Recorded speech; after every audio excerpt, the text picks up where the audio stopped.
5 points in the darkness make a different kind of show. They say we're better together, but what do they know when the stars align differently down here below?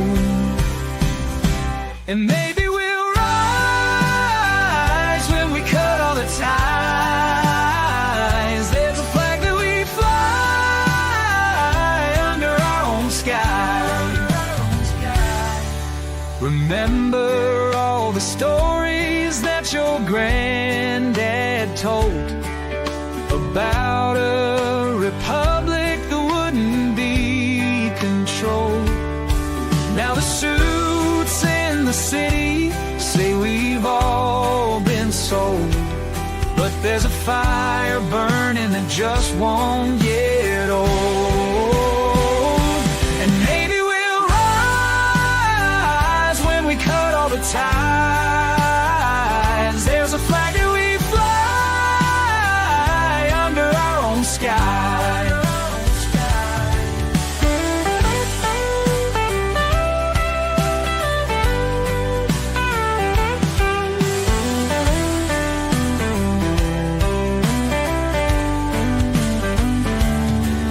They draw their lines on paper, we draw ours in the sand. Some dreams are getting closer, while some don't understand. Don't understand. The highways stretch forever toward a setting sun, where cattle graze on memories of battles won. They say unity's the answer, but maybe we're done with playing by the rules of the chosen one. Oh, maybe we'll rise when we cut all the ties. There's a flag that we fly under our own sky.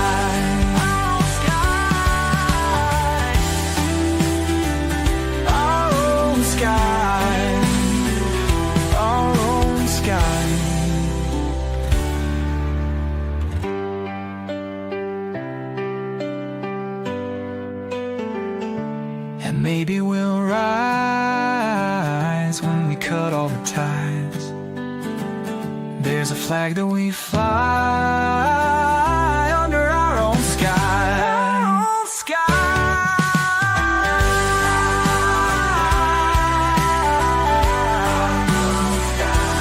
Our own sky.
Hey, good evening, everyone. It is that time again, late night coffee talk.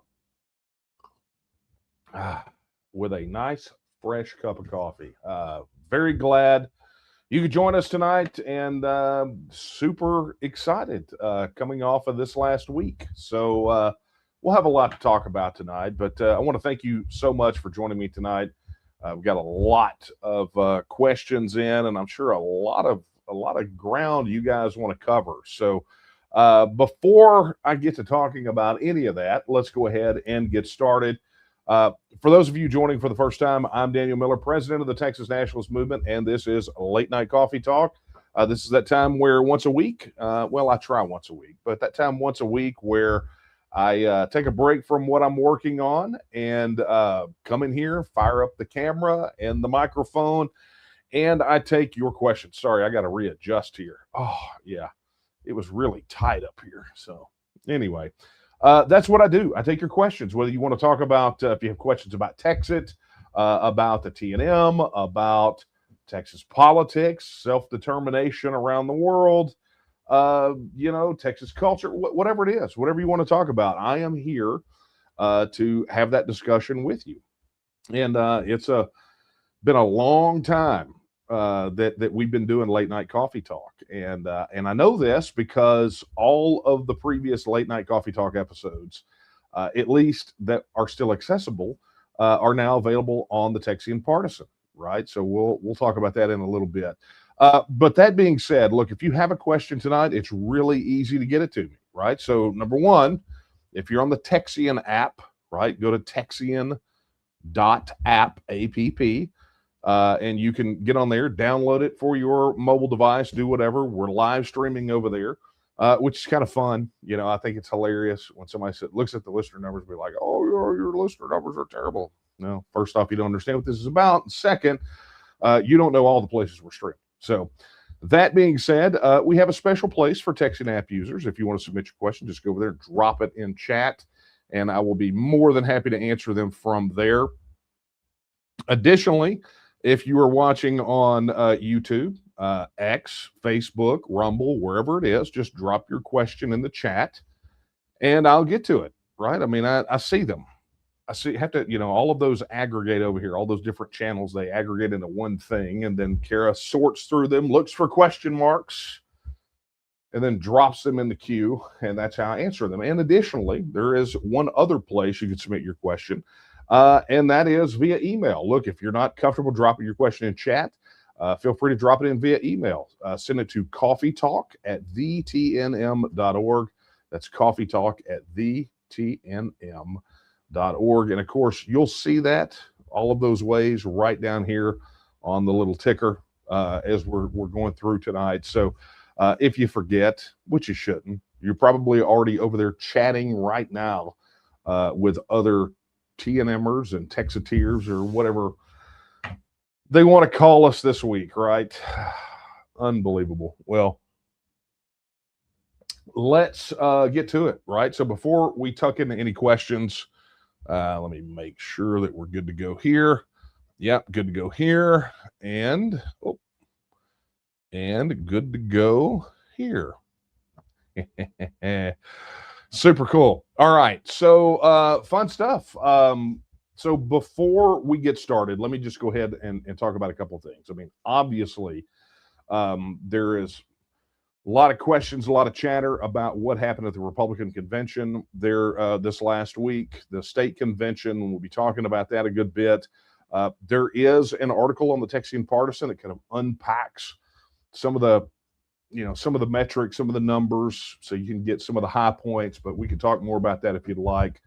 Additionally, we've had some pretty major rollouts since we were together last. Now, my intention was to be able to broadcast from the hotel Thursday night at the convention, but their internet was not great, and there was just no way it was going to be able to do it over the hotspot. So unfortunately, that didn't go down. So that means we've got a good 2 weeks worth of things to talk about, plus all the things that you guys want to talk about with your questions. So let's tell you what, before we talk about the convention, let's talk about all of the launches, right? So many of you for many years have complained about the organization's website. We vacillated between a really nice website to one that was barely functional. And it was just a matter of time until we had to do something major and do a really significant major overhaul on it. So we, right before the convention, right before the convention, we actually were able to launch the brand new TNM website. And I'm going to show you guys a couple of things real quick. If you haven't seen it, you need to go do that right now. You can still go to tnm.me. You can go to tnm.org, even though tnm.org is where it lives. TEXITnow.org will send you over here as well. So pretty much anywhere that you used to deal with the public website of the TNM, boom, there it is. It will take you to this thing. So right out of the gate, one of the things that we wanted to make sure that we did was we addressed the speed issue, and I think you will agree that it is faster and better than it's ever been. But the other is that we wanted to consolidate and expand a lot of information, right? So all of the different ways that you can interact with the TNM, all of the material that you need to be able to go out there and advocate for the TNM, all of the information, live counters, as always, right here. Supporter density map right on the front page, links to get involved, to get on the Texian app, you can get right here on the main page as well. Our full event calendar simplified and expanded as requested. Additionally, if you want documents and the articulated case for an independent Texas, it's all right here for you. If you want to know what the plan is, all of this, you guys don't have a plan. Bull crap, we've had it, but we just put it a little bit more in your face. And there it is. Those of you who are familiar with the TEXIT blueprint, this will all look familiar to you. But there it is. Additionally, we moved the TEXITnow.org FAQ over here and took it from the about 100 questions up to 322 questions with answers, and we will continue to expand this, all fully searchable, all filterable by topic, so you have that available as well. Those of you who have not experienced the Texian Manifesto yet, it's all there for you. You can download a copy, print it off, distribute it to people. If you're already sold and you want to take action, you have the ability to do that as well. You can sign a petition here. You can sign up for the Texian Brief weekly email. You can become a Texian, right, by going and becoming a member and signing the Texian Declaration. You can get the Texian app. You can volunteer. You can donate. We talked about this, all about the organization. People, want to know. We are very upfront with who we are, what we do, what our process is.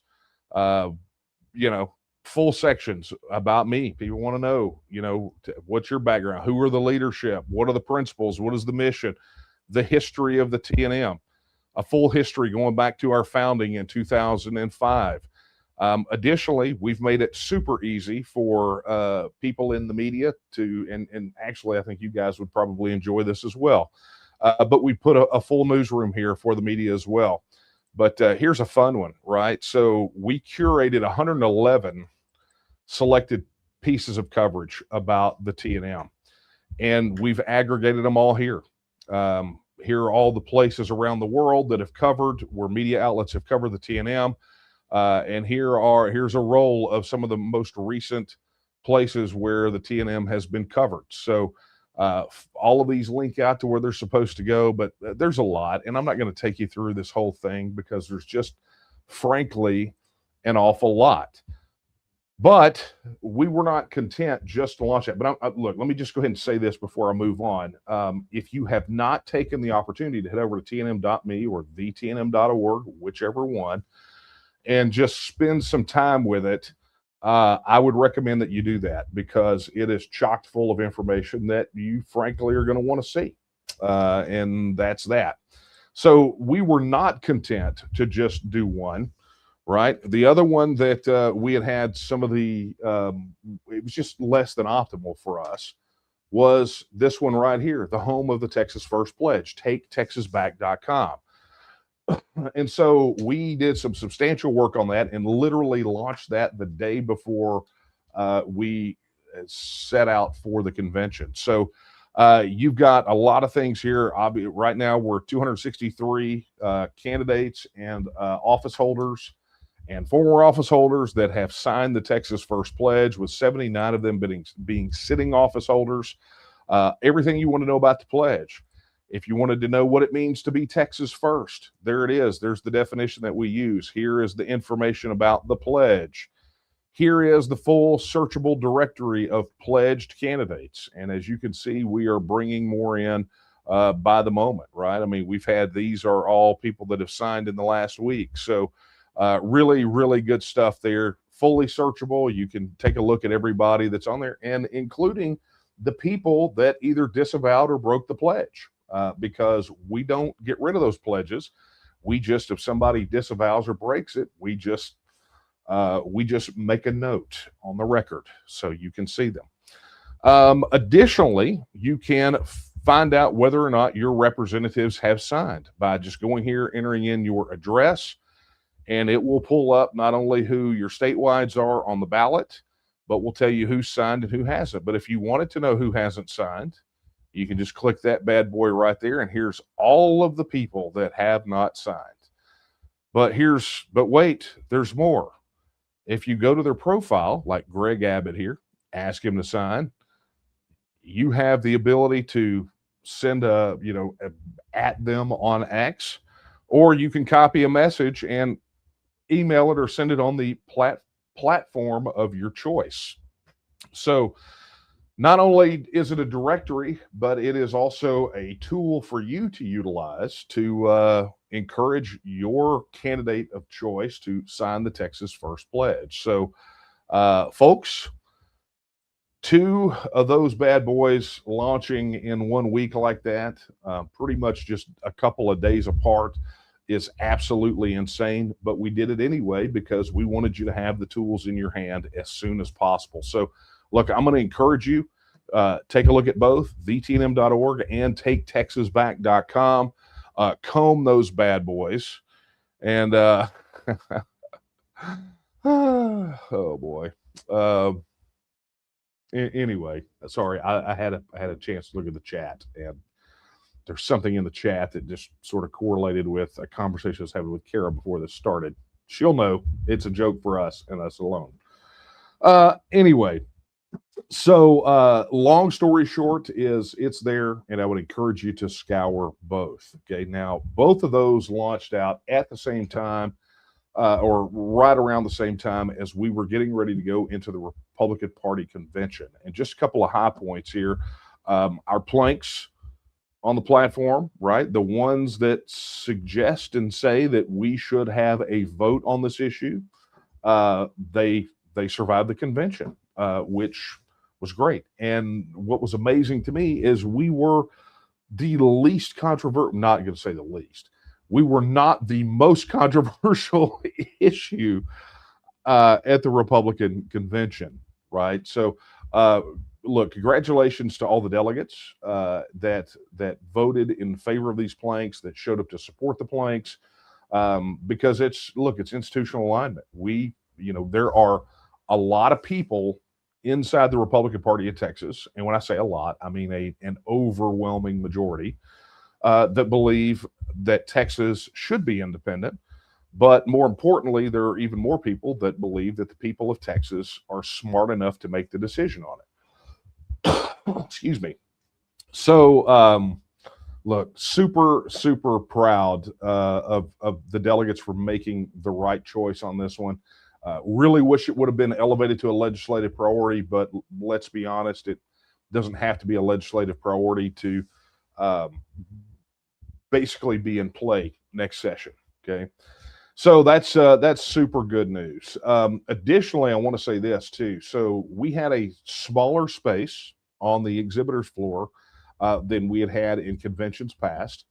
But yet somehow our booth seemed to be one of the most heavily trafficked booths in the entire exhibitors hall, right? I think we processed somewhere north of 1,000 delegate pledges while we were there, and it was nonstop action. And I want to say this too, to all of our volunteers who worked the booth, to Lori and David, who helped organize the booth, the Brunigs, to help organize the volunteers, and that's not including the delegates that were out there working the different rooms. Look, everyone involved, just a tremendous, phenomenal effort. You guys are just amazing people. And I had an opportunity to listen to the conversations that were happening just between our volunteers and the people that were there. I had to circulate, do my normal circulating around, but I made my time to go by the booth. That was home base for me.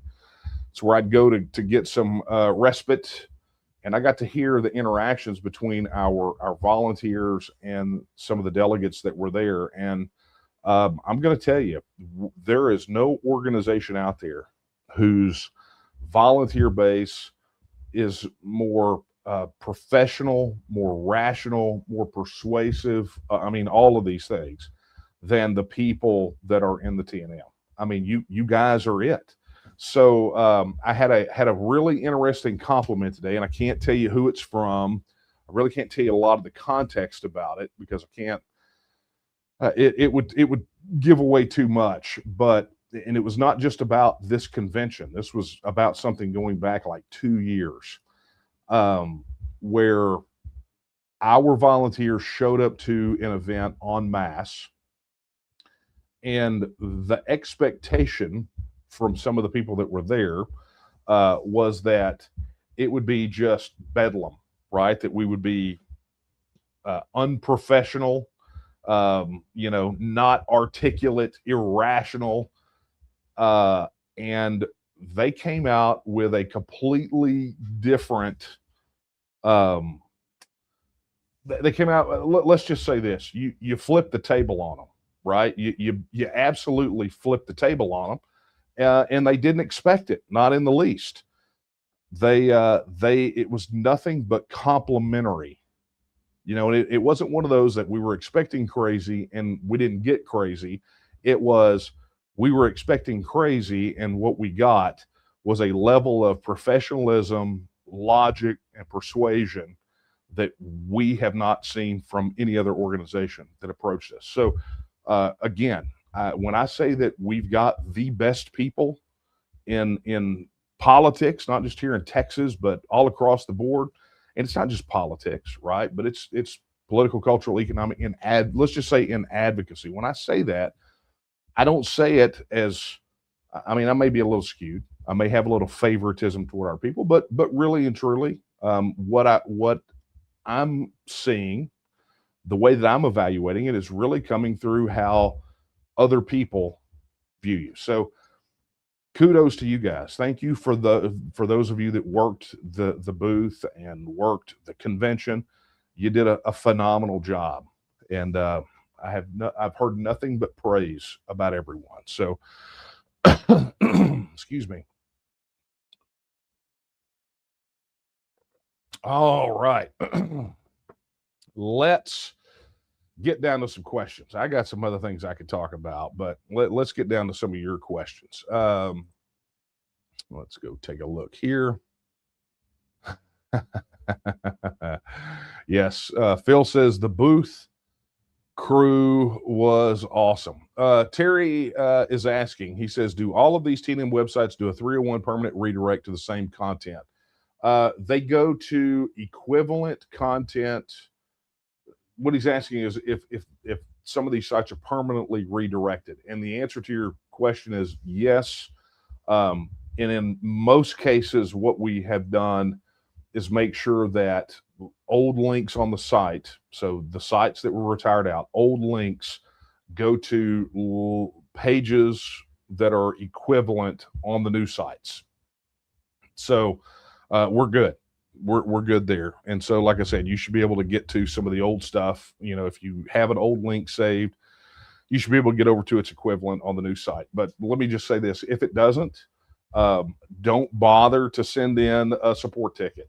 Right? The redirects are the redirects, and so we're not gonna spend a lot of time going through 10,000, 20,000 old links to redirect each and every one. A lot of times, for some of the content that's no longer there, they just blanket redirect. So we got that. All right. Let me also go ahead and say this too. Let me go ahead, because it doesn't show, all this stuff doesn't show up over here at StreamYard. It's kind of a pain. But let me give a special shout out to Eric Spaulding.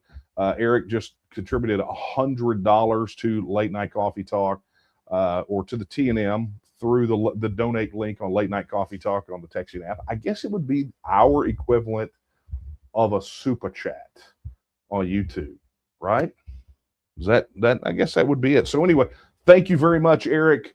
It is much appreciated. We're going to need to figure out some way to get all this stuff. We may have to move away from producing on StreamYard and do something different, but that every bit helps, and I want to say how much we appreciate it.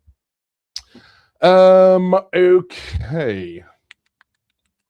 Let's get down to, oh yeah, you know what? Let's get over here to an email question. Oh, there are so many. Let's comb through here. Okay, this is from Franklin. Franklin says, "Hey Daniel, I do hope you're well, but I've not seen a video in a while. We've been here, but thank you. But I got a question for you. Do you know anything about this ban concerning the rights to tools in the manufacturing? I've considered buying some high-tech equipment for my business, but I'll come to an issue concerning firmware on my I don't know what this is about, unless this is about right to repair. But you know, so Franklin, I really can't answer your question because I don't understand or know enough about it. If you would like to send something as a follow-up, I'd be more than happy to research it and you know, see what's happening. I'm open to that. Okay, but thank you for sending in your question. Okay, here we go. What we got here. Okay, this is from Roger. Roger says, after independence, do you have any ideas on how to prevent the Texas government turning into a corporatocracy like DC? Yeah, I mean, I think so. You know, I try not to be too speculative on the after independence, because technically it's not after independence, it's once we gain our independence. It's, you mean after we achieve independence. I gotta shove that in there any chance I get, right? But you know, how do you do it? So you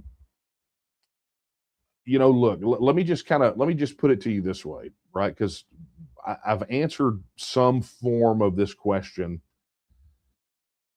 in many different venues, right? And typically it comes down when people say, how are we going to prevent Texas from turning into, you know, the same brokenness that we have in Washington, D.C.? And what I'm going to tell you is there are zero guarantees when you have a government made up of human beings, right? Humans with sinful natures have a tendency to drift that direction unless corrected, and you have to correct occasionally. You have to set course corrections. In fact, the United States as an entity, the federal system, is bound for collapse, which is the ultimate correction when people mismanage government, right? And so I think a lot of the way that I answer that question maybe applies here as well. Okay.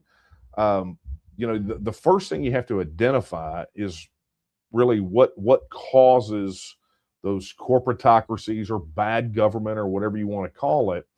You have to identify what the root causes of that are, and then address each of those. And so we know that some of the major corrupting factors of Texas politics in our relationship with the federal government right now, outside money for campaigns, right? Money coming from outside of Texas, flooding into Texas campaigns. And I believe that the Republican Party and their platform this go around put a plank in to say unrestricted. It should come from anywhere. And I can honestly say I firmly and vehemently disagree with that. Simply because it's an issue not of campaign finance, but of sovereignty. And unfortunately, the people who advocate for that sort of open-ended have a tendency to neglect the sovereignty angle. They don't have an answer for how corrupting that is, especially on the issue of sovereignty. But that's one, right? So independence cuts off that money supply from all these other places into campaigns, and so that would be beneficial. The fact that you chop the federal layer off of the political career ladder. That definitely helps because then they've got to serve the constituents here. You know, I mean, there's just there's so many different things that change, right? After independence that solve a lot of the reason that Texas politics is corrupt right now. But to your point of how do we prevent it from being kind of like what it is in Washington, D.C., all of these are just sort of, I mean, I'm not going to say half measures because that's not the right term. These are all just kind of tools, right? These are all things that sort of solve some of the problems. But when you get right down to it, the ultimate problem of bad government is really us, right? It's really the people. And you know, you go look at, and I say this a lot, and I know it's a hard truth, and people don't like to hear it. And I'm sure people would try to tell me right now, don't say these things, but I can't help but speak truth. And the truth is that people have become so disillusioned with the system that they have disengaged from it. And so when you have municipal elections that have, you know, 1 to 3% turnout, or you have runoffs that have 5% turnout, or, you know, you have primaries that have, you know, whatever those measly percentages are. I mean, you'll have fairly decent turnout in the generals, I'm guessing. But there are so many people that have checked out of the system. Either they're apathetic and don't care. They've gotten out of it everything they need to, and they don't really care about that.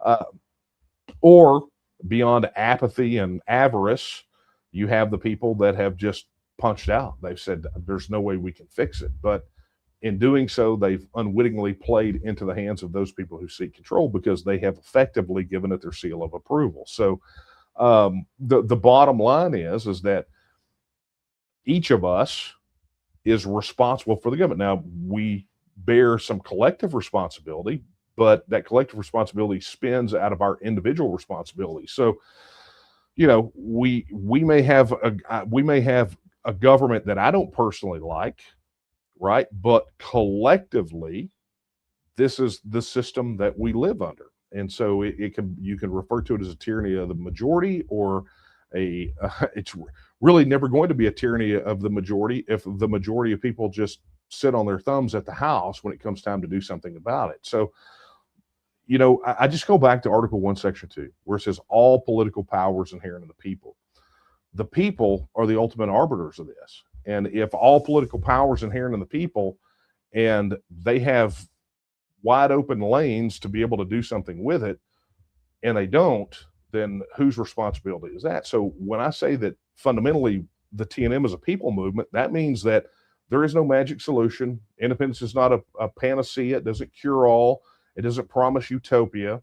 But what it does do is it gives us an opportunity to claw back some of that power to deal specifically with the government level that we have absolute say over and do something about it. Now, if after independence the people go back to sleep, then you'll see this, or, you know, what you're suggesting, or worse.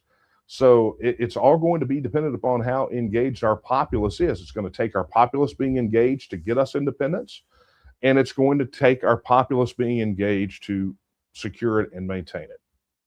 So there you go. Thank you for that, Roger. I did not expect to be having that conversation tonight, but that was a good one. All right, let's take a look here and see what we got.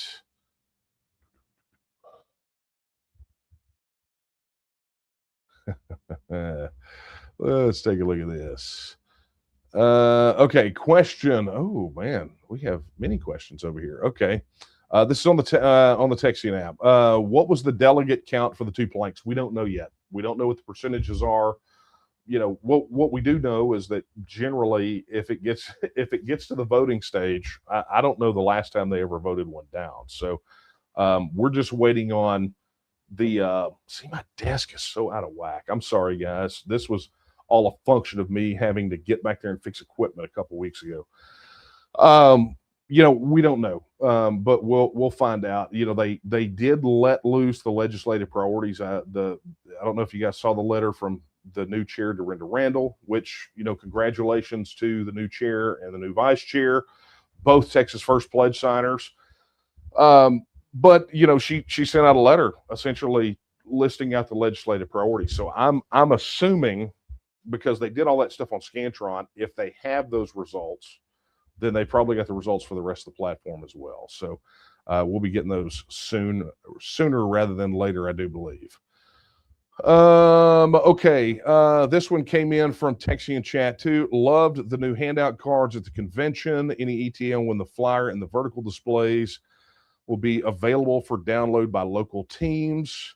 Would love to have them for our Independence Day info table. Yeah. So if you don't know, the convention was the first rollout for new field material, right? So here's one of the new push cards, specifically for the 250th anniversary of the Declaration. And, here it is. If somebody wants to get crafty, I don't know if that'll come across on the screen, but there you go. You could probably get that QR code. It's probably blurry, or it's my glasses. But that's one of them. And so we have a new fly to all these. The ones that are printed will be going in the Texian store, Ricky Tick, and you'll get an opportunity to order those in bundles for field work. We're going to put these, we're going to make these available for download as well. All variations of this will be available for our team leaders and for volunteers. And there's a bunch. There's one that dealt specifically with Independence Day. I'm not going to spoil it all, but you'll see. Oh, and I think the other one you're talking about for the stand-up is this one, right? Because this was at one of the stand-ups on the table at the booth at the convention. So it's the QR code to download the Texian app. So there's a lot of new material to put out there. Just like the manifesto and the FAQs, there's a lot of new material. Comms has been busy. So to your point about the ETA, I'm guessing probably next couple of days would be my guess, but just we'll make an announcement on Texian when it's done. Okay, yeah, somebody was asking about the planks. The planks, as they went to the voters, it was plank 21 and 231. So there you go. All right, here's a question. I'm curious about your view on all the data centers they're building here and the influx of people from California, especially here in the Panhandle. So data centers, fun stuff. Let me just say this. I had a conversation with some folks in the political realm today, and they also were at convention. And what we outside of the Sharia law discussion that was there, which was really big, much bigger than I anticipated, really. The other thing that I kept hearing about was data centers, particularly from rural Texans. But it was really, and I've said this on previous coffee talks, two issues that surfaced out of this in this last primary that I think are going to be big issues moving into the general are data centers and water, at least at the state level. Those two issues are super massive right now, and it is a lot, has concerned a lot of rural Texans. And as I said previously, this particular fight is shaping down. I'm not talking about just this cycle. I'm talking about kind of the next big political battle is going to be this rural versus urban. I mean, it's already been happening, right? But I think it's going to get hot. And here's your sign: the fact that Democrats that are running statewide are exploiting, and I say that like it's a bad thing, but they are targeting these particular issues that are being expressed by rural Texans is kind of a big deal. It should tell you that they're big enough that they think they can break off a piece of enough of the rural support and put it in the D column to potentially win one or more statewide races. The fact that it's even exists as a part of their strategy will tell you that there is something behind it. So, but we heard it during the Republican primaries too. I mean, these rural districts are up in arms about data centers. So, what is my view on it? My view on it is that, frankly, I think rural communities have a major point. I had a conversation with a state representative at the convention, actually before the convention started, and he said that his take on it, which I thought was quite interesting, was that it's been a little helter skelter with the data centers, but there are some communities that that have land that data centers would make sense. And he says in some of these places where they have allowed it, right? In other words, they're not replacing farmland, it's not arable land that's being given up, it's just some scrub land that they've got out in the middle of nowhere that's not messing, it's not interfering with anybody, it's not putting massive loads on the grid, it's not stealing a bunch of water.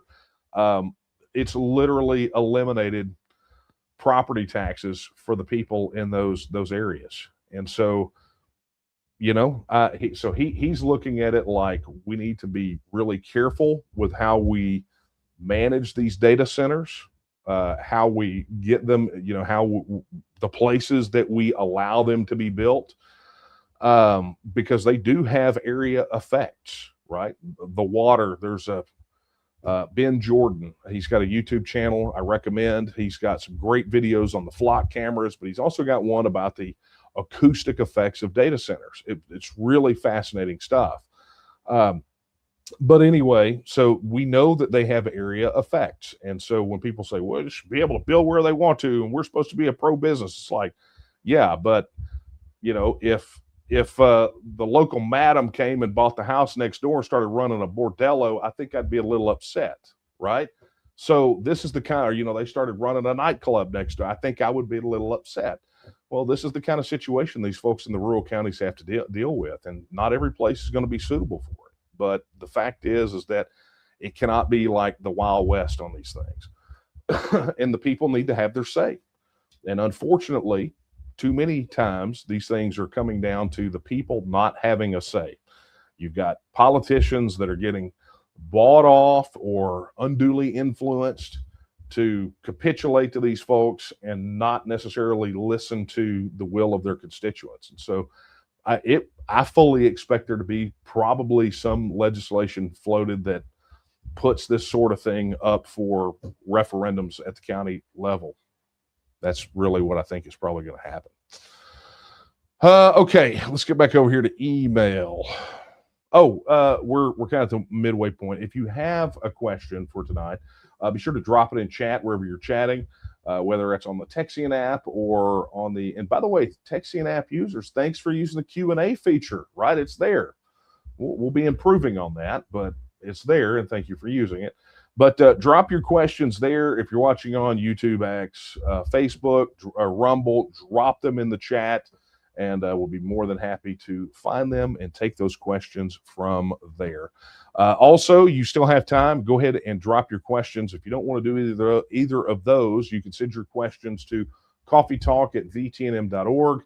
You'll see it down here on the bottom of the screen. It's Coffee Talk, all one word, @vtnm.org. Okay, where we at? What's happening here? I love it. So many of you are on the TEXIT app. That makes me very happy.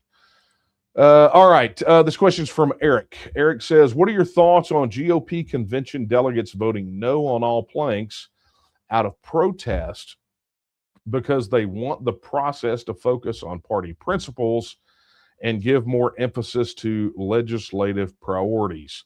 What are my thoughts? I mean, did that happen? That's honestly, that's the first I'm hearing of that, but I can say that if it was an organized effort, it was not a very well organized effort, because again, this is literally the first time I'm hearing about it. But I'd say that's, you can do that. But the reality is they're going to be, you're not going to have a majority of the delegates drive that car off the cliff, because is the Republican Party's entire platform, really any party's platform, is it just down to 8 things, right? I mean, they have a set of principles, and then they have 8 things. But is that really a platform? Does that really say where you stand as a party or an organization? I mean, um, I don't know that I would get behind. I don't know that I could get behind a political party who basically said, "Here are the 8 things we believe in." Now, granted, is that platform really long? Yes, it is. But that is sort of the way that they do things, and you got to also remember that unlike the Democrats, who couldn't pull enough of a quorum together to get a platform, I think the last 2 conventions, it does become a differentiator for the Republicans that they say, "Hey, here are the things that we believe in and want to work for." So, I'm agnostic about it. If they have it, fine. If they don't, fine. I just it only makes sense to me if they do have them. And these convention delegates voting no on all the planks. I mean, that doesn't. I don't know how widespread that was. It will be interesting to see though, because if you go look and see what the percentages are, the tail will be in the tape, right? Because we've got analysis for the platform planks. I think for the last 2 for the percentages. And so it would be interesting to see what from a data perspective, if that took place, if it had any impact whatsoever. So anyway, good question, Eric. Thank you. All right, let's get over here and scour this bad boy.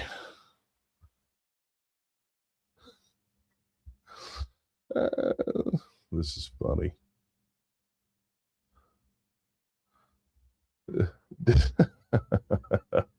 Debbie asked at the convention who was in the elephant splash zone. And if you don't know, Abbott brought in literally like a circus elephant to walk through. And when it got to the area where the media were, it completely evacuated its bladder. It was pretty comical. All right, let's get over here to this one and see what we got. There we go. Oh my. This is fun. Okay. Given the crap they pulled last time we tried an online petition, are we going to try doing another petition signing? So you're talking about the petition to put it on the Republican primary ballot, and the answer to that is probably not. That's not something we're doing. The petition that we have online right now is exclusively for us to be able to present to legislators when we start working the flight of bills in the next session, right? So essentially, now the reality is we've moved past temperature taking, and now it's time to now it's time to do the real vote. And they had their opportunity to take a pass at it in the primaries. They failed to do so. And our intention is to get that bill filed every single session until Texans get a vote. That's the plan.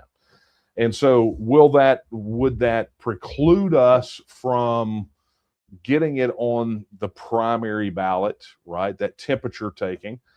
No, we're not precluded from that, but we have a session coming up next, and focusing on that referendum and getting that piece of legislation passed.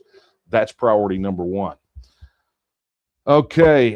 Hey, a big special shout out, a big thank you to John Bolgiano for your $18.36 donation that came in right now during Late Night Coffee Talk. I want to thank you so much, John. I appreciate that. Hey, and I heard that you had some visitors at your meeting tonight, so congratulations. Okay. Let's get down to it. One more. That is, I have no sound is not a question. Unless we say it like a question. I have no sound? I mean, I guess it would work. I don't know. But yeah.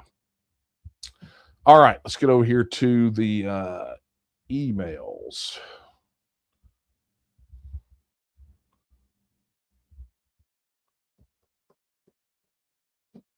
Okay, here we go.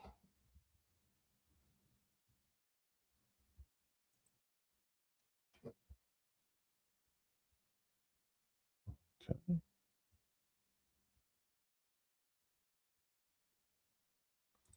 Sorry, guys. I'm see. You could tell I do these fresh. I do these cold. Sometimes people send things back that are not questions.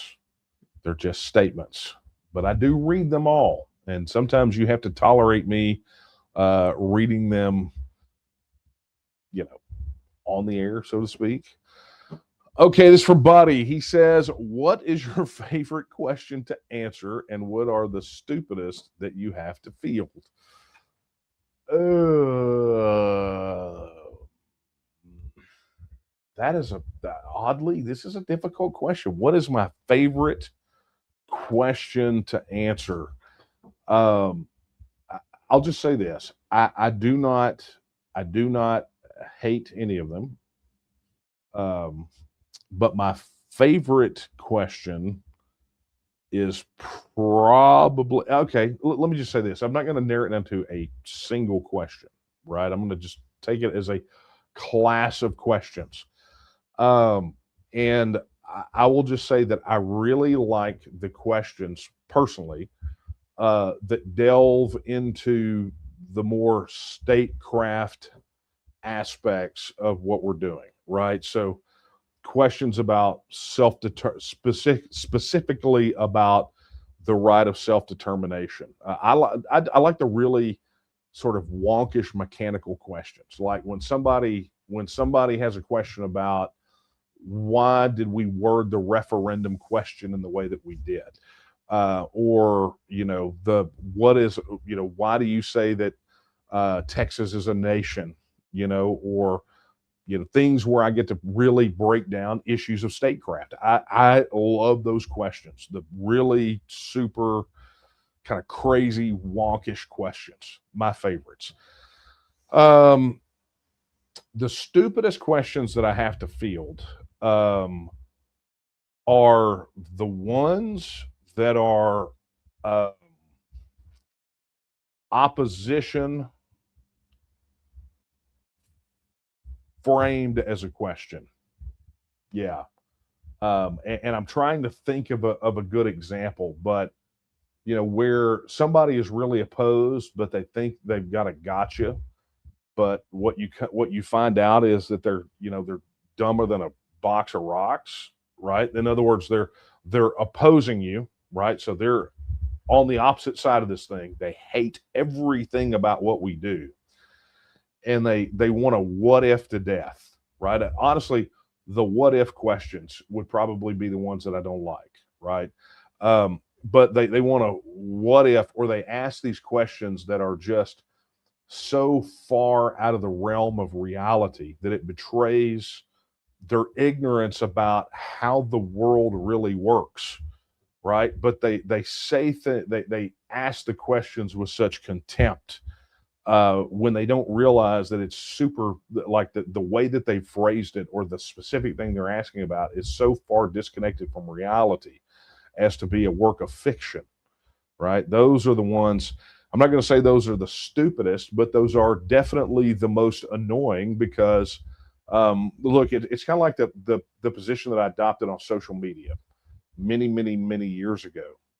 When people start engaging on this issue in a negative way, we only have a certain amount of time on this planet, right? And so we have to budget out how we're going to spend that time. And so when somebody sends a question or they want to get in the comment section and they want to argue, the question is, are you looking for information, right? Are you legitimately seeking information? Are you even capable of processing that information and changing your position, or whatever that is? Is that even on the table? Or are you just here to waste my time because I don't have time to waste? And honestly, I think if a lot more people adopted that position on social media, then we'd probably be far better off as a society. But too often, you have these people that sit behind the mask of anonymity on social media, and they want to go in and they want to just rip and shred and they want to tear your time up because they're losers and they don't have things to do themselves. They just want to come in and eat up your time, right? And so it's always these, ridiculous, ignorant questions, and it's 9 million what ifs, and what about this, and what if this, and what about what if, what about what if. And look, some of these people have no I mean, really, they have no intention of changing their minds or seeking to be informed. You could pepper them with 9 million pieces of factual, triple-sided and sourced information, and it will not make a difference. But what they have done is they've taken you away from the important work that needs to be done right now, which is reaching the people that are already on the same page as us and pointing them to here so that we can organize. Those people are time wasters, and we don't have time to waste. And if you don't believe me, watch the federal debt clock or watch the news, and you will understand we don't have time to waste. Texas will be free and independent, either by design or by default. We want it to be by design. You don't want it to be by default. And so for us to do it by design means we have to spend our time doing those things necessary to make Texas a free and independent state. And arguing with a bunch of what ifs and what abouts, that's not the way to make it happen, especially when we know that our people are already out there. They're already there. We just have to go find them and connect them to the larger movement to make independence happen. It is, and people are going to say that's very simplistic, and it is, but it's true. Sometimes the best truths are the simplest, right? Okay, let's take one more pass at this bad boy. Yes, Texas is a nation. I agree. Texas number one says, also thank you, Daniel Miller, for liking my post on the TEXIT app. Thank you for posting it. It was obviously great if I liked it. So anyway, welcome to the TEXIT app, right? Let me just go ahead and do that. So if you thought liking your post was great, now I'm shouting you out saying welcome to the TEXIT app. So thank you for that. Okay, guess what, friends? One more pass over here. Do not think you're going to trickle me through this, everybody.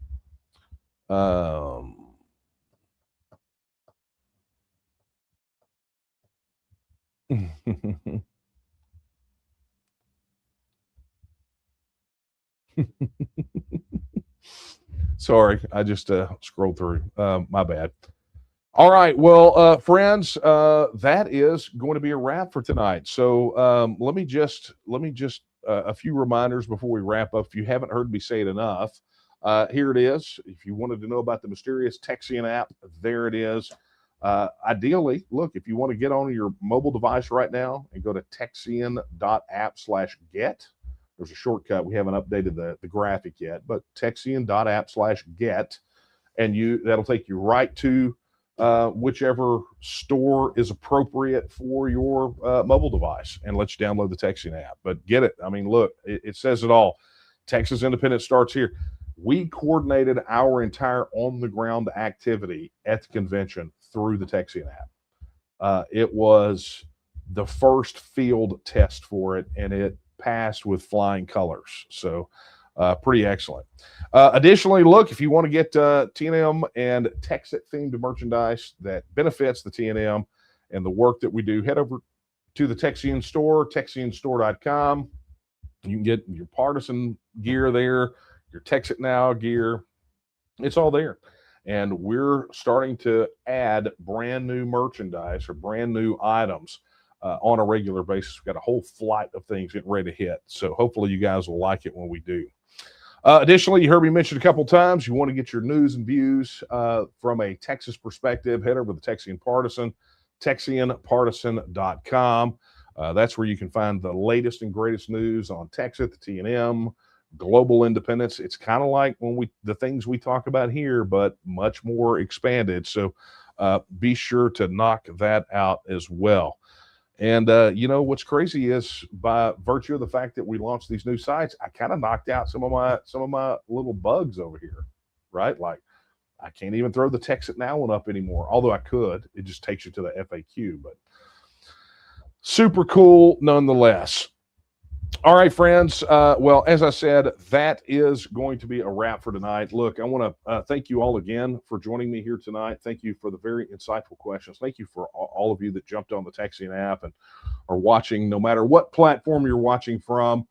We really do appreciate it. And look, I want to encourage you, like I did at the very beginning, go visit the new websites, dtnm.org, tnm.me. Check those out. Definitely get on the TEXIT app if you're not already there. Things are happening. I can't explain it, but if you watch the supporter counter on the front end of on vtnm.org, something is afoot. Something is happening. The fact that we're seeing, if you've got a Yahoo or AOL or Verizon email address, odds are you're not even getting our emails. Those things like that only happen when something is getting ready to break, right? That the only time, like Facebook, they hit us with their suppression back when, right ahead of an election, right? So things are getting ready to happen. I had more legislators, people in politics, whatever it is, coming to me at the convention and go, I hope you guys are prepared for November. They said it over and over. So something is already happening. And that's what I had to tell them. Look, we don't have to wait for November. We're beginning to see the push right now. It's starting to ramp up. So look, I'm just going to encourage all of you, without going through all the different ways you can get involved, definitely go check out those sites. But it's time for you to dig and dig as deep as you possibly can into the TNM and be a part of what we're doing, right? By becoming a member, making a contribution, volunteering, helping organize your county, whatever it is, you need to get stuck in as far as you possibly can, because I'm going to tell you, we don't want to wait until the surge comes for us to have to start getting ready. That's not happening. That's what all these new websites and all this infrastructure has been all about, is being prepared. And the one thing that we need is more people just like you. So that being said, friends, that is a wrap for tonight. I'm going to leave you with the words that I leave you with every time we're together. They're not my words. They're the words of Sam Houston when he said that Texas will again lift its head and stand among the nations. I believe that time is now, and the question is, will you stand with her? Good night, everyone.